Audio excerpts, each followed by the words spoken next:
Every story appears ordinary till you see the core side of it. And what you're looking for is the story behind the news. We bring it to you from Lagos, the commercial capital of Nigeria. Giving you all sides and political stories round the clock. Every detail from the start line to the final whistle. CoreTV News, expanding your view.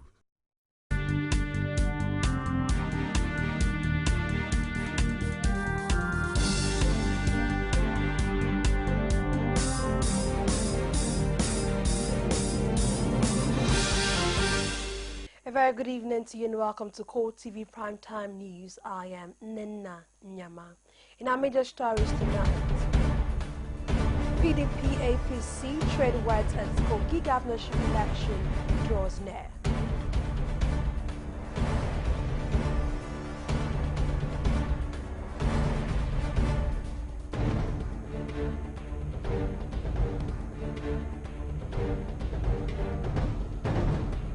Also in this program, the permanent secretaries and Plateau State Civil Service have been warned against sabotaging the government.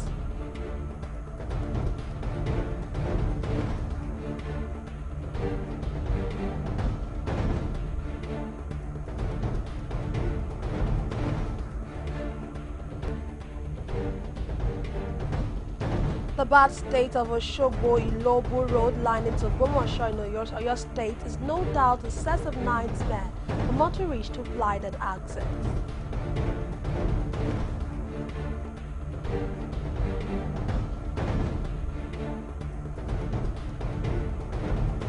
And outside Nigeria, people gathered across France as the country marks its second day of mourning following coordinated attacks that killed at least 129 people.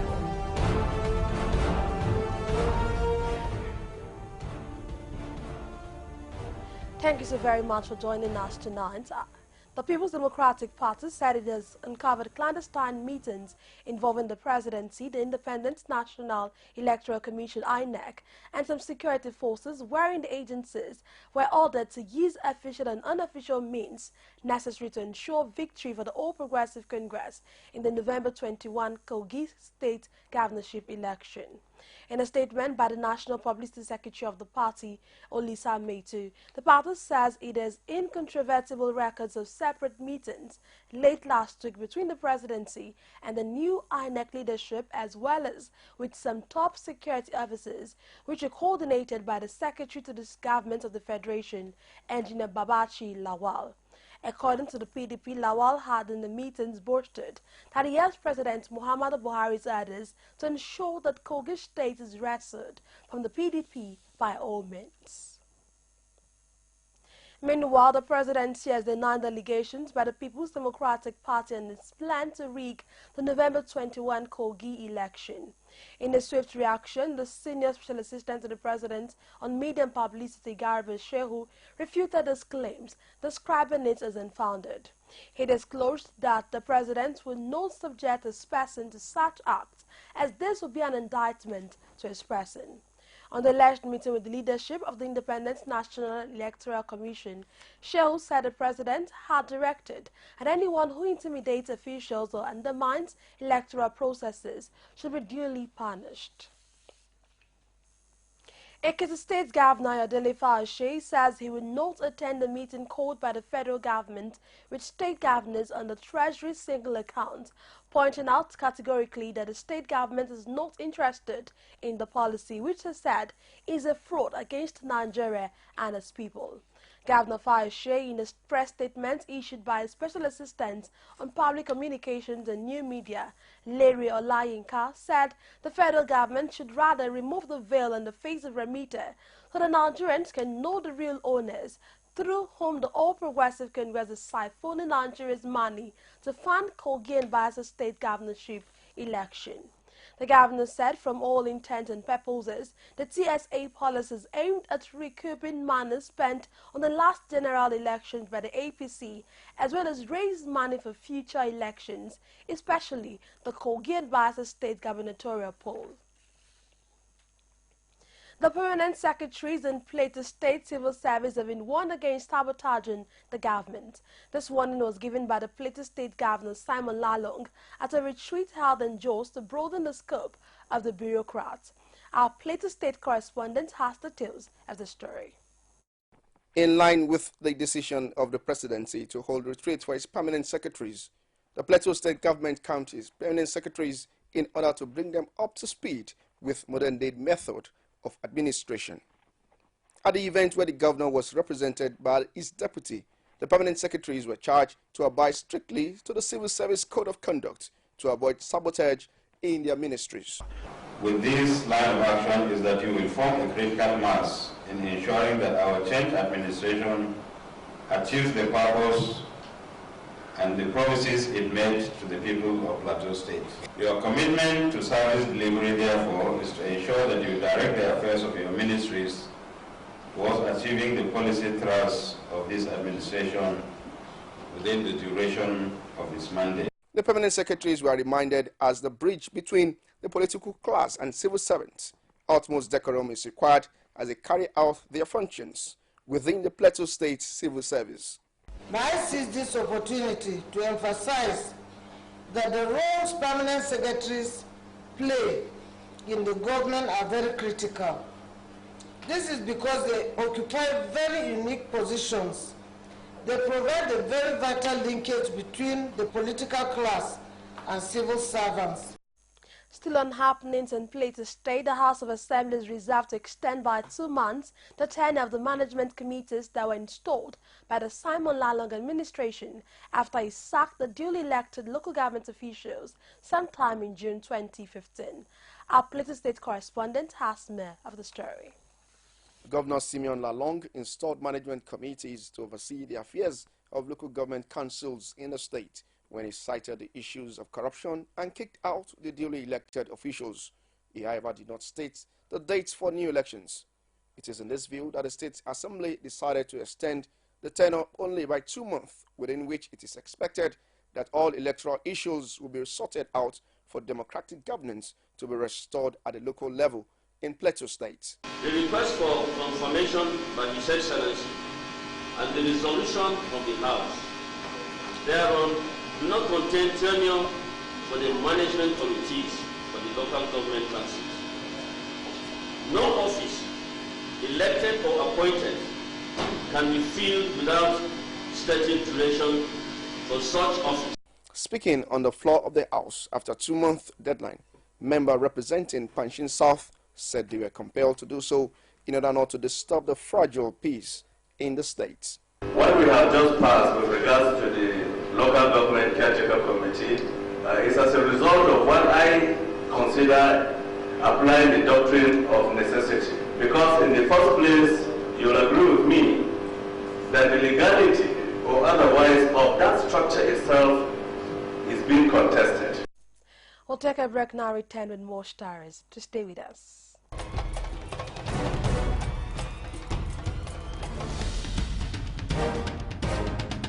This is what the people are saying. You don't run a big economy with generator. They need to do more in terms of energy and power. Many things to do for this Nigeria about lights, water, and new TT. For Nigerians that are not gullible, we know that good laws have done nothing good for this country. Buhari won the election convincingly. Talk to our husband that you should keep promise about what you said, and because people are watching you, you know, another election is coming. Because some people will stand for Yoruba land, will be strong man, you don't die. This nation is moving forward. The best is going to take place. The people giving voice to the voiceless. Glad to have you back. You're still watching CoreTV Primetime News. A top reminder of our top stories. PDP APC trade wars as Kogi governorship election draws near.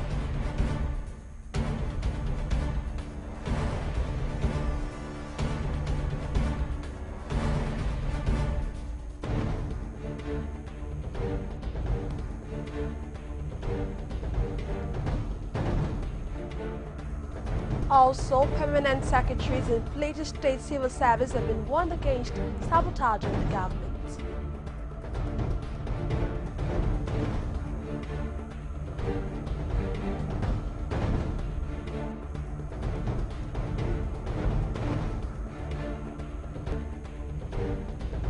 And the Bar State of Oshogbo-Ilobu Road line into Bomosho in Oyo State is no doubt a source of nightmare for motorists who plighted access. For more of our news stories, join us on our social media platforms, facebook.com/CoreTV News, on Twitter at CoreTV News NG, and on our YouTube channel, youtube.com/CoreTV Space News. The Bad State of Oshogbo-Ilobu Road line into Bomosho in Oyo State is no doubt a source of nightmare for motorists who plighted access. Incidentally, this federal road falls to the constituency of the Deputy Speaker, House of Representatives, Honorable Lasun Yusuf. While residents and motorists groan in hardship, succor may be underway as the Deputy Speaker promises to push for the reconstruction of the road. Our correspondent, Rashid reports. The reconstruction of Oshogbo-Ilobu and the Bomosho Link Road, which also links the northern part of Nigeria, is long overdue. The federal road has been in bad condition for years. Residents of the communities along that axis said the terrible condition of the road is affecting economic activities in the area.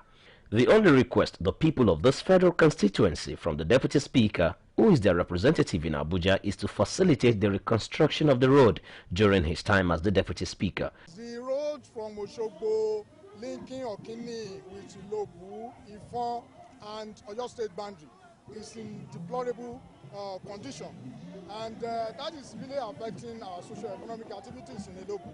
In fact, if you want to come to Ilobu from Oshogbo, people will just, it will take about 1 hour before you can get commercial vehicle. And it's just because of this deplorable condition of this road. And when the government will really assist us in, reconstructing that road and the bridge. According to Lasun Yusuf, the reconstruction of the road had been severally included in the previous budgets, but not implemented, promising to do his best to ensure that the road is fixed. This particular road has always been in budget over time. That is left to, I am praying that God should help me so that when it is put in the budget, the people who are supposed to do the implementation, do the implementation. But you can be sure that I was born here, grew up here, did everything here. So I've lived with that bridge in the last 55 years of my existence. And I know what it means. And I know that if that is one thing that I'm able to achieve as the Deputy Speaker of the House of Representatives, then I know I must have done well. The council chair of Irekbodun local government area, Adenike Ogunshola, explains the inability of the local government to fix the bad road. Our contribution, we don't have the capacity to construct the road. But within our own terrain, what we could do is to fill the pothole with laterite, which could be a little bit moverable for the people. That is only what we can do within our capacity. We don't have the capacity to construct the road, but within the little capacity we could do, we've been working on it. The people of Ilobo and adjoining communities no doubt look up to the Buhari administration through the Deputy Speaker in fixing this road. But how long they will wait, nobody can tell. Rashid, CoreTV News, Ilobu. The town of Obaile in Osun State is now experiencing a restive calm as Oba's sheep tasseled in the little town took to a dangerous trend over the week. At least 2 persons were injured when some thugs suspected to be supporters of one ruling family reportedly attacked members of another ruling house of Obaile. Residents are, however, calling on government intervention to forestall further breakdown of law and order. Our correspondent reports.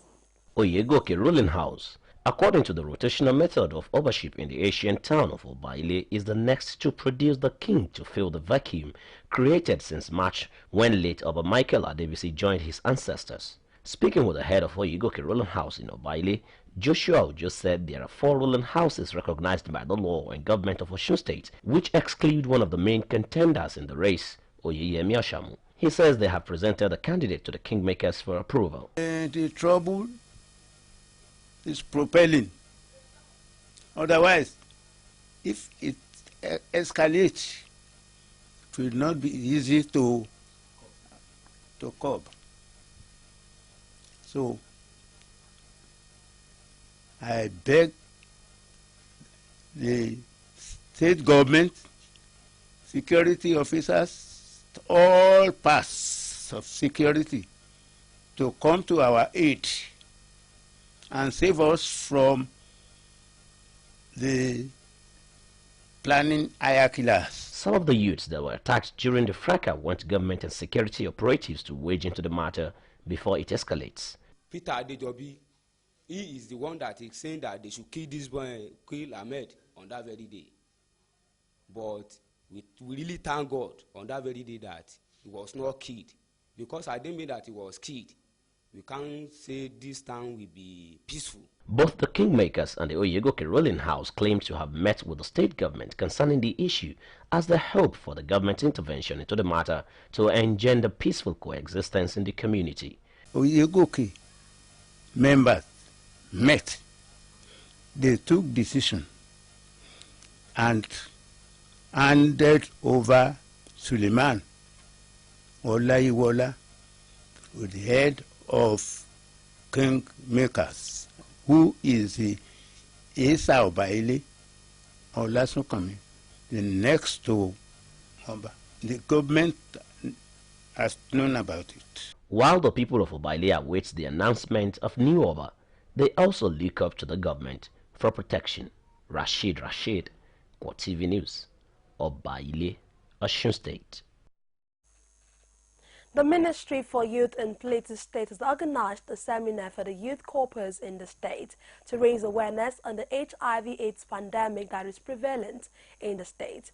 Our Plateau State correspondent has details of the story.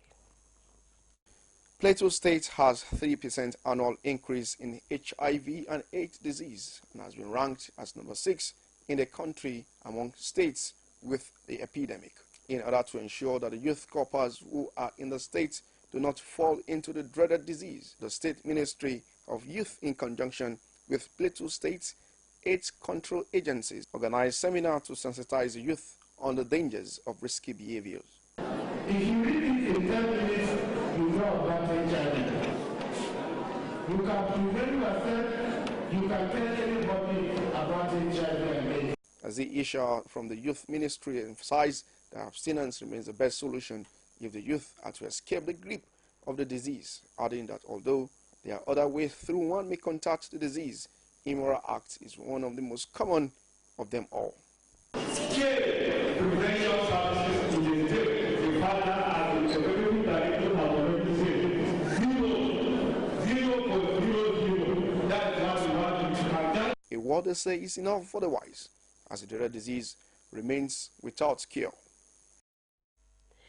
As the President of Nigeria, Muhammadu Buhari, has inaugurated his cabinet, charging them to be more proactive in fulfilling the change mantra of his administration, the state of the nation remains an issue of discourse as more reactions continue to show the agitation for sovereign states of Biafra. Our correspondent Emmanuel Ajayi has more in this report. In his inaugural speech as he assigns portfolios to new ministers, the President of Nigeria, Muhammadu Buhari, promised Nigerians that his administration will reduce the poverty level of the nation, to tackle insurgency, to enhance better safety of the citizenry. We intend to pursue policies that will generate massive employment for millions of our youth.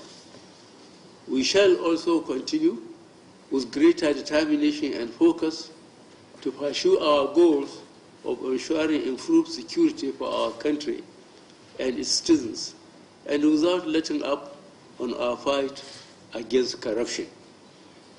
Our commitment to defeat Boko Haram and all the threats it constitutes remains as strong as ever. Despite the promises made by the president, there has been more agitations for some Nigerians who believe that the deplorable state of the nation is one of the reasons they are calling for a sovereign state of Biafra. All Nigeria's youth, we are suffering. The federal government of Nigeria failed us. We don't have our future. We don't have future. We every day by day in radio and television, we hear billions of dollars, and not in naira. Dollars. When you convert dollars to naira, billions of dollars to naira, it's trillions of naira. And yet, all this money, where are they? About the rally which is going on in the country, and this is what we want. We need that very freedom, because we have seen that we are not a one Nigeria, and any country who have fight civil war, after 30 years, they are free to go on their own. And we are more than the 30 years now when we fight this civil war. Why can't they allow us to get our freedom? Look at my age now. I still do salary work and collect 30,000 naira. They are using me like a cow. We don't want more Nigeria again. We want Nigeria to divide. I'm OPC. I'm one of their commandants for OPC. Yes, we support Biafra. Let them go. We are going to declare our republic. 6 months after, if there is no any change, anything can happen in this country. Because people are suffering. We cannot continue like this. These are the people that they are ruling out in 1979. They are the same people, set of people were there. For these Nigerians, they believe that the call for a sovereign state will not solve the challenges bedeviling the nation. Talking of Biafra now, it's not what matter. It's the problem of this country that matter, and the problem of this country concerns everybody. The way Igbo are feeling, they are feeling bad about this country. The same thing we are feeling. Even the northern people, the same thing they are feeling. Nigeria is not good. So if Biafra now say, because Nigeria has problem now, that they are going, but when Nigeria is in Modomodo, they no go. When they give Nigeria to Azikiwe as the first president of this country, they no go. When they give, when Agui Rossi do all this, now bring all that war that caused Biafra, it's not Nigeria problem. But the children of nowadays, they believe that Biafra fight is because of the problem of Nigeria that make Igbo people to fight. Now, between 67 and 70, Ojukwu ran away. Biafra does not pay. I believe in one Nigeria right from the days of Lord Lugard. So Nigeria should be one. Nigeria should not divide. As the administration of President Muhammadu Buhari promises more dividends of democracy, it is expected that the security arm of government will leave no stone unturned in order to nip these in bud. Emmanuel Ajayi, CoreTV News, Lagos. Meanwhile, a faction of the Movement for the Naturalization of Sovereign States of Biafra, MASOB, has lashed out on Enugu Catholic priest, Reverend Father Ejike Mbaka, describing his comments on the struggle for Biafra as insensitive and unguarded. Father Mbaka, during last Saturday's sermon at the Adoration Ministry, condemned the recent agitation and protest for Biafran nation, describing the action as evil. This came as the All Progressive Congress, APC's Southeast Geopolitical Zone, yesterday appealed to MASOB and similar groups to stop their war drum, as it could scatter the quest for Nigeria's president of Igbo extraction in 2023. Apparently infuriated at the fiery clergyman's comment, the Director of Information Factional MASOB, Uche Namado, regretted that Father Mbaka's condemnation of Biafra's struggle is selfish and shameful. The issue of single parenting, though a thing the African society fronts at, seems to be gaining a substance gradually. Our correspondent Sarah Yeko met with a group of single mothers under the aegis of Exceptional Moms in Lagos. She has more in this report. This group of single parents with the name Exceptional Mothers seem not ready to be held down by their circumstance as they defy all odds to rise above the stigmatization of societal values and prejudice. With the pressure that comes with raising a child alone, the convener of this forum, Korede McGregory, believes this is a platform to encourage others on the challenges that come with single parenting.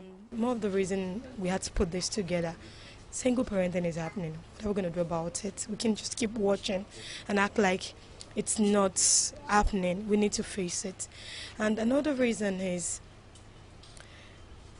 I've seen people that have given birth that ended their lives there.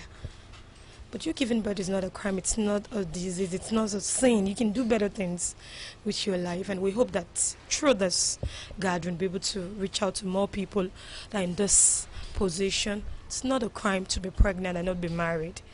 But I always say something, you're not just single. You're single, but you're double. A single father, Olarewaju Agbola, also used the occasion to address the myriads of neglect that comes with single parenting. Yeah, it wasn't a sweet experience, if I could say.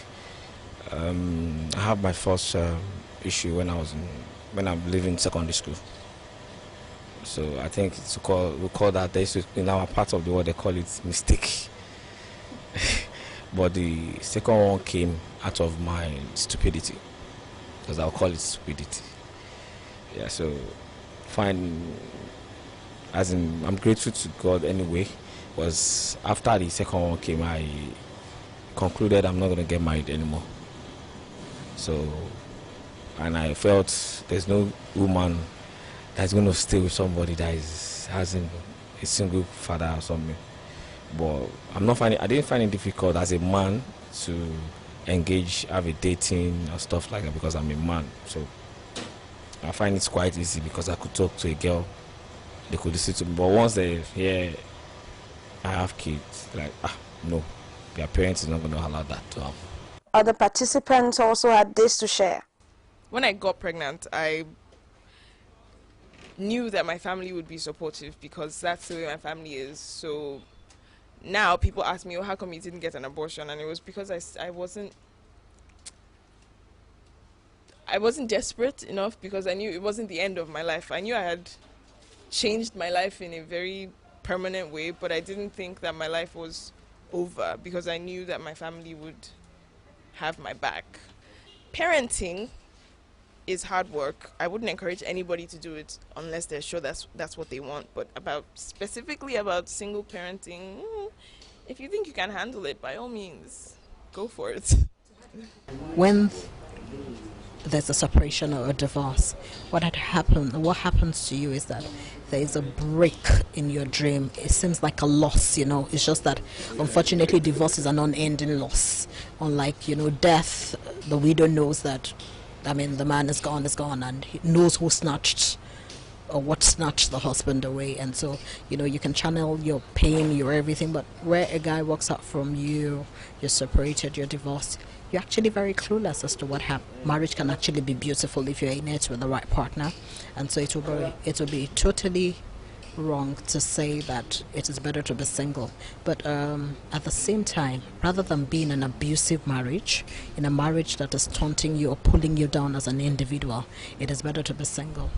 According to analysis, single parenthood can bring added pressure and stress to the job of raising a child, especially with no one to share day-to-day responsibilities or decision-making. But participants at this forum believe it's not the end of the world. Sarah Ayeku, CoreTV News, Lagos. We'll take another break now, return with more stories in business, foreign and sport. Just stay with us. Is it what crazy or autocracy? Or what type of crazy is that? Except crazy. News making the headlines. That idea is to carry criminals, trade looters that are in government today. Sometimes it gets confrontational. Slap you in the face. They don't put words into my mouth. Whatever it is that will bring our military to disrepute, I said to hell. On Core Digest, I want to know why I should be believing them. Every weekday, we bring all of these together and take them to the court of public opinion. Everybody has a right in Nigeria. Where you are the judge.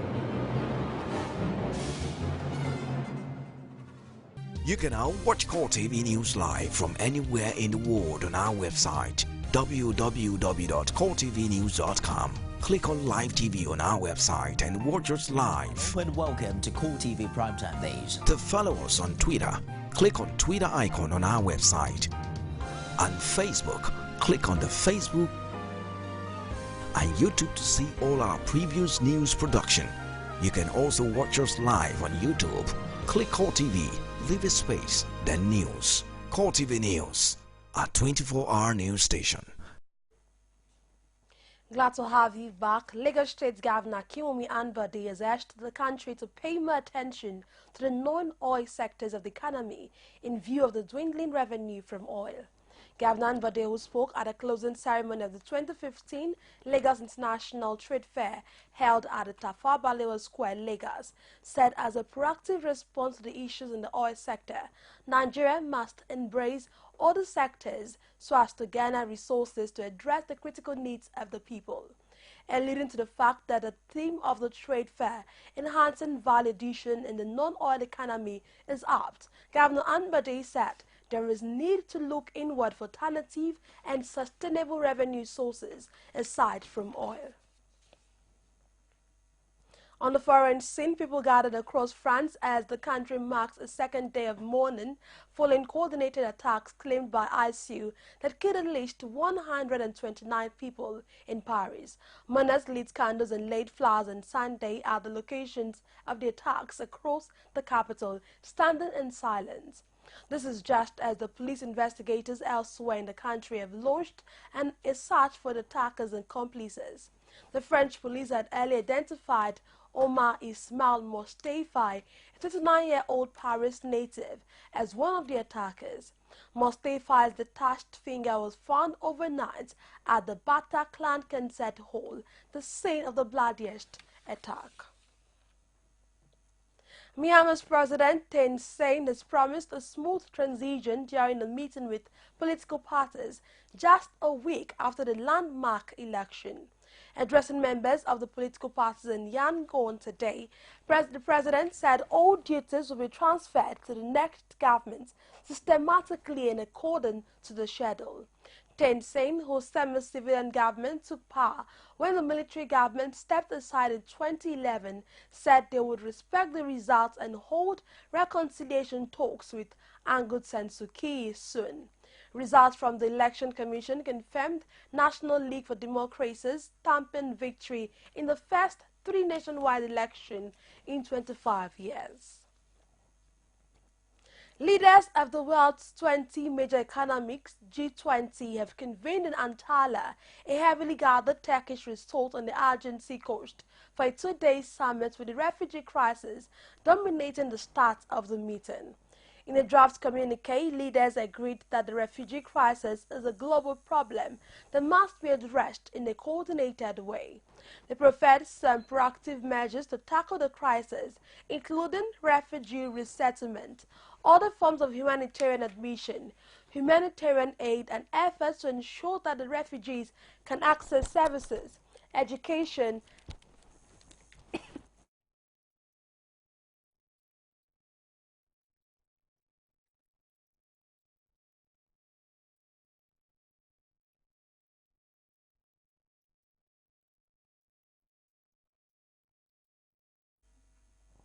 And now to sports. The under-23 national team delegation has arrived in the Gambia for a 10-day training program ahead of the second Africa Under-23 Cup of Nations taking place in Senegal. It was learned that the Arik aircraft conveying the team from Lagos lost a tire on landing at the Kotoka International Airport, Accra.